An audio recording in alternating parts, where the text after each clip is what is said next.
Le tourisme, on en parle souvent comme d'un super moteur pour la croissance économique, n'est-ce pas? Mais qu'est-ce qui se passe quand ce moteur, il cale, bloqué par des obstacles qu'on ne voit pas toujours? On va voir ensemble comment un programme assez ambitieux tente de débloquer tout ce potentiel. Pour libérer ce potentiel, la première chose à faire, c'est de comprendre ce qui le bloque. La question est donc assez directe, quels sont les vrais freins qui empêchent le tourisme de décoller comme il le devrait? Et la réponse, elle est assez surprenante. Pas parce qu'elle est compliquée, mais par son ampleur.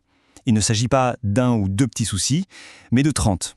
Oui, 30 obstacles majeurs ont été identifiés.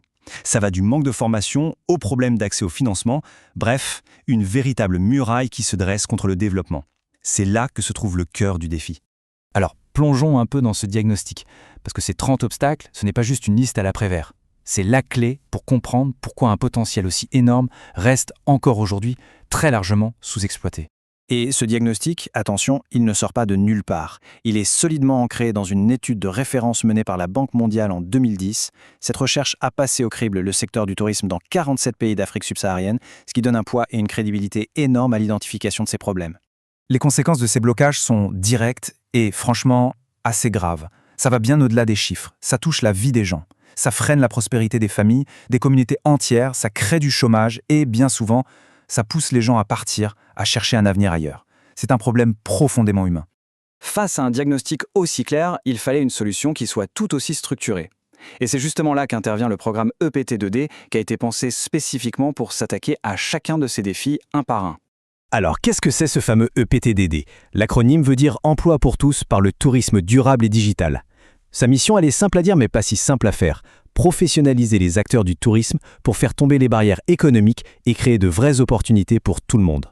La vraie force de cette solution, c'est sa structure. Au lieu de partir dans tous les sens, elle s'appuie sur 3 piliers bien solides. Primo, des thèmes stratégiques pour être sûr de viser juste. Secondo, des outils numériques innovants pour que ce soit accessible.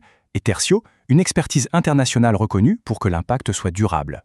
Bon, une stratégie sur le papier, c'est bien joli. Mais comment ça se passe sur le terrain? Comment ce plan passe-t-il de la théorie à la pratique, pour vraiment transformer les problèmes en solutions concrètes? Eh bien, une des approches les plus malignes, c'est la formation, notamment via une série de vidéos.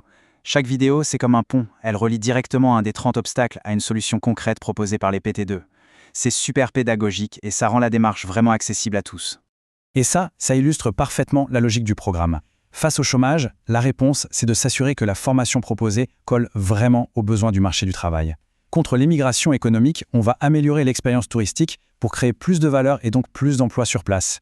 Et face au manque d'organisation, on met en place la communauté FASO, qui permet à tous les acteurs locaux du tourisme de se parler et de résoudre les problèmes ensemble.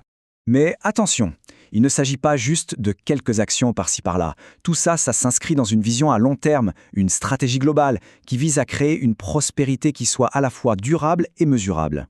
Le point crucial, c'est que le PT2D n'est pas un programme qui fonctionne tout seul dans son coin. Non, il est complètement intégré dans un écosystème bien plus large.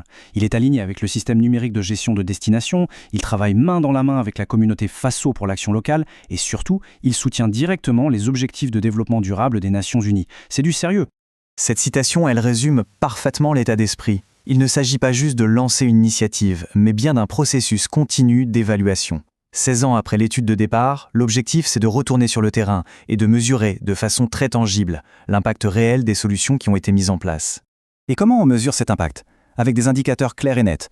On regarde si le nombre de touristes a augmenté. On vérifie si les revenus générés ont grimpé.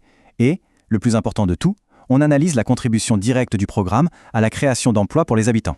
Mais derrière tous ces graphiques, toutes ces stratégies, l'objectif final reste profondément humain. Le but ultime de toute cette démarche, c'est de donner aux populations locales les outils pour prendre leur avenir en main, pour devenir autonomes. C'est ça, la véritable mesure du succès.